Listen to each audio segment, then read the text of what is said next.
HW News TV। नमस्कार, आप देख रहे हैं HW न्यूज़ और मैं हूं आपके साथ मोहम्मद जीशान। इस वक्त हम खड़े हैं ग्राम सभा बाजितपुर में और यहां पे उस्मान प्रधान जी ने अपनी जीत दर्ज की है। जीत तो हर कोई दर्ज करता है, लेकिन ऐतिहासिक जीत की अगर बात की जाए तो वो हैं उस्मान प्रधान। यहां के जो ग्रामवासी हैं, इस बार उस्मान प्रधान जी को चुना है और उन पे अपना विश्वास दिखाया है कि देखिए हम भी एक अच्छे प्रधान को चुन सकते हैं और राजनीति क्या होती है। आइए हम देखते हैं, उन्हीं से बात करते हैं क्या है यहाँ की ग्राम सभा के बारे में और उनकी क्या है नीति, किस तरीके से वो इस ग्राम सभा को विकास की तरफ लेके जाएंगे। आइए देखते हैं। इस वक्त हम आ चुके हैं उस्मान प्रधान जी के आवास पर और वो हमारे साथ मौजूद हैं और हम उनसे कुछ बात करते हैं, देखते हैं क्या रहा उनके राजनीतिक का सफ़र और उनकी क्या है विचारधारा और किस तरीके से विकास की ओर बाजितपुर ग्राम सभा को लेके जाएंगे। हालांकि अगर बात की जाए, इससे पहले उन्होंने ऐसे ऐसे कार्य किए हैं जो शायद ही कोई समाज सेवी अपने क्षेत्र में किया हो। आइए हम उन्हीं से बात करते हैं, देखते हैं क्या है उनकी प्रक्रिया। सर, स्वागत है आपका HW न्यूज़ में। आपका भी स्वागत है।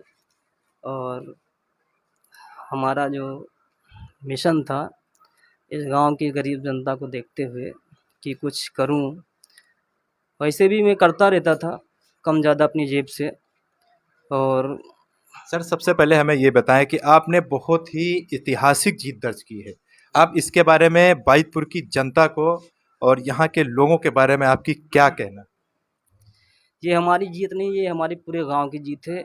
एक एक कार्यकर्ता मेरा और एक एक दोस्त और पूरे गांव के लोग ज़्यादातर दिलो जान लगा के एकदम मेरे कंधा से कंधा मिलाकर चले और सब ने साथ दिया और उसी में पूरे गांव की कामयाबी थी। सर, ये बात कहाँ तक सच है कि यहाँ पे जो अगर बात की जाए, जनता की बात की जाए, जो हिंदू हैं जो मुस्लिम हैं, मुस्लिमों ने नमाज पढ़कर और रोज़े रखकर आपके लिए दुआ की और हिंदुओं ने भी अपने पूजा पाठ के ज़रिए आपके लिए दुआ की। ये किस हद तक सही है और आप इन लोगों के बारे में क्या कहते हैं?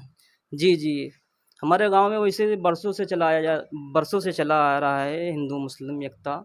और हमारे तमाम हिंदू भाई दिलो जान लगा के एक हो के दिनों रात मेहनत किए हैं, रात रात भर बेचारे जागे हैं। और अपने मुस्लिम भाई भी बहुत अच्छी मेहनत किए हैं बेचारे, दिनों रात कंधा से कंधा मिलाकर चले हैं।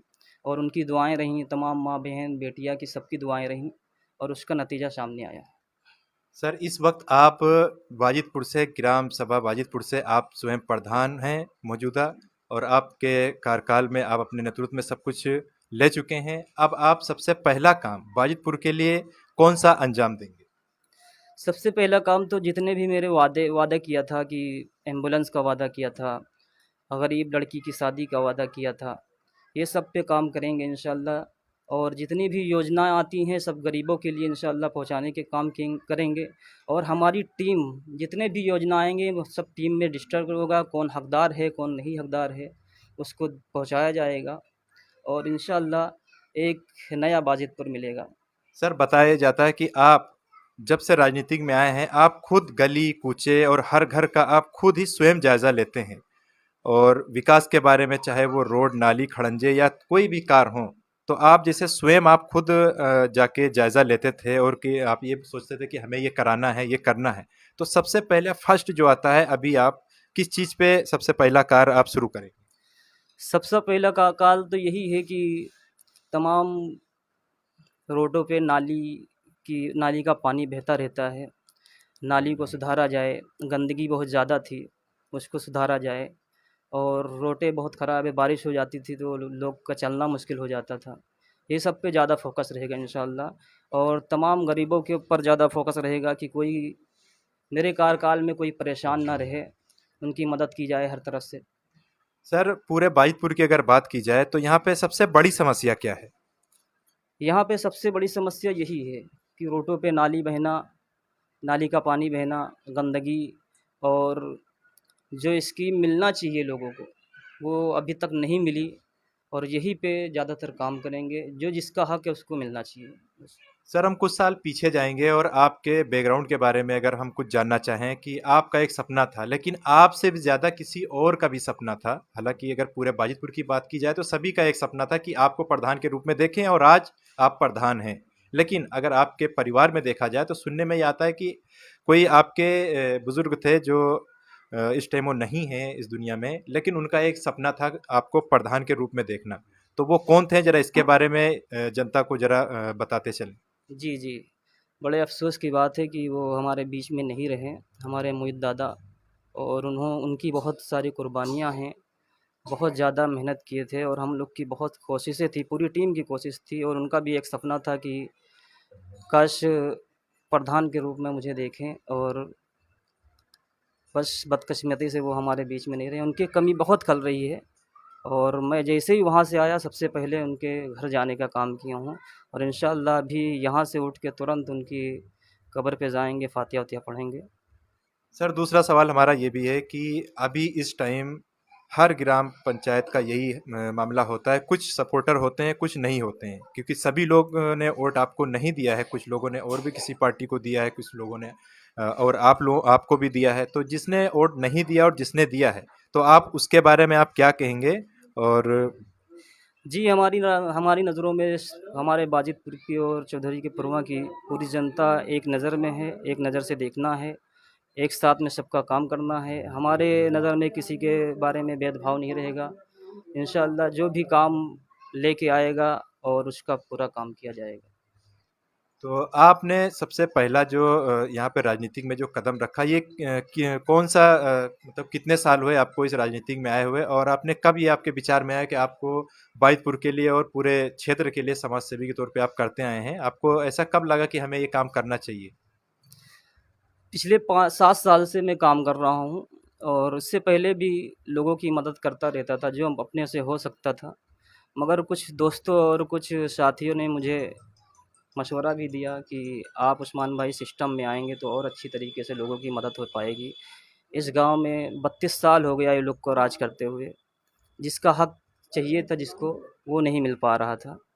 सर एक चीज़ हमें ये बताएं कि आपने तमाम जो पिछले लॉकडाउन था 1 साल पहले, उसमें आपने लोगों की तमाम मदद की और लोगों को राशन मुहैया कराया। यहाँ तक कि अभी कुछ दिन पहले की बात करें तो हमने एक न्यूज़ यहाँ पे कवरेज की थी, आपने आँखों के लिए लोगों को, गरीबों की मदद आपने की। तो ये सब आप एक पॉलिटिक्स में आने के लिए, लोगों को दिल जीतने के लिए आपने कर रहे थे, या इस पे क्या मतलब कारण।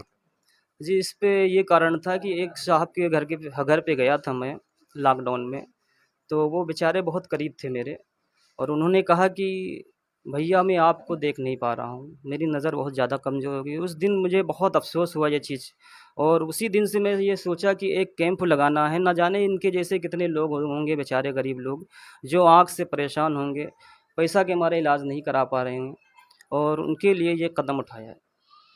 सर ये है मतलब सॉरी, मैं ये बता पूछना चाहता हूँ आपसे कि आपने काफ़ी दिनों से बाजितपुर के लिए और अन्य जो आसपास के गांव हैं वहाँ भी आपने मदद पहुँचाई लॉकडाउन में।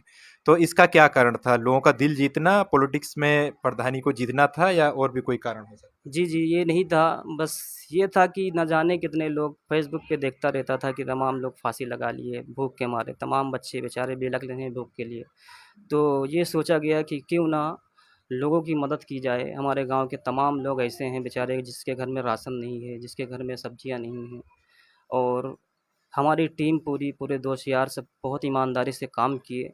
घर-घर गए बेचारे, तमाम घर में तमाम खुददार किस्म के लोग रहते हैं, जो बेचारे एक-दूसरे से नहीं कह पाते हैं, तो उनके घर पर भी पूछने का काम किया। बस यही दिल में था कि लोगों की मदद की जाए, कोई भूखा ना रहे, कोई प्यासा ना रहे और यही सोच है कि कोई परेशान ना रहे। यहाँ बाजितपुर की जो जनता है आप पे काफ़ी भरोसा और विश्वास करती है, उसी का नतीजा है कि आज आपने ऐतिहासिक जीत दर्ज की है। तो यहाँ की जो आवाम है, जो बुजुर्ग हैं, जो बच्चे हैं, नौजवान हैं, उनके बारे में आप किस तरीके से क्या राय रखते हैं, क्या आप उनके बारे में कहना चाहें। बस यही मैं कहना चाहता हूँ कि जितने भी मेरे नौजवान साथी हैं, दोस्तों हैं, बच्चे हैं, बूढ़े हैं, सबको खुश देखना चाहता हूँ और खुश रखना चाहता हूँ। हर मुसीबत पे, हर खुशी में उनके शाना-बशाना साथ में रहना चाहता हूँ और कंधे से कंधा मिला के चलना चाहता हूँ और जो भी उनको ज़रूरत पड़ेगी मेरी इंशाअल्लाह आधी रात को, तो आधी रात को भी बाहर निकल के आके उनके साथ में खड़ा रहूँगा।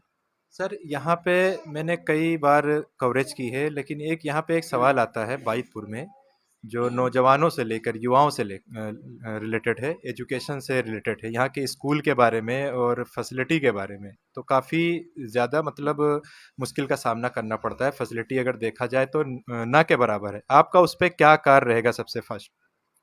फैसिलिटी के बारे में तो सोच भी रहा हूँ और ये बात बोला भी हूँ। तमाम गरीब बच्चे जिसके 4-5 बच्चे हैं और पढ़ाई कर रहे हैं और बेचारा बाप मज़दूरी कर रहा है, कपड़ा बेच रहा है या कुछ भी कर रहा है।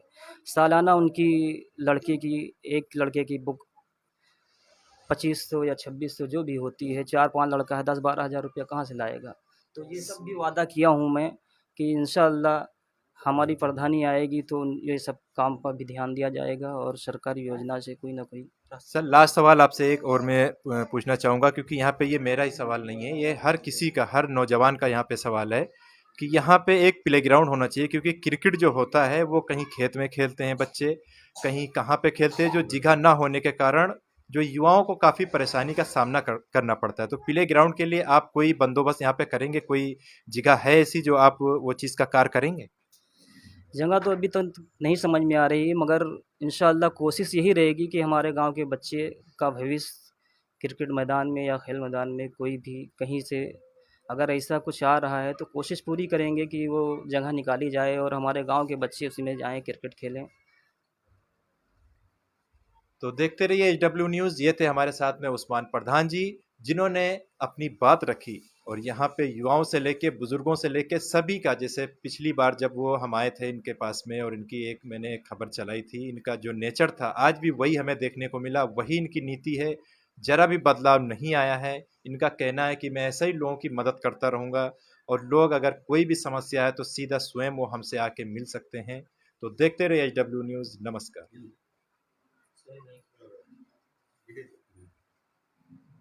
क्या चीज़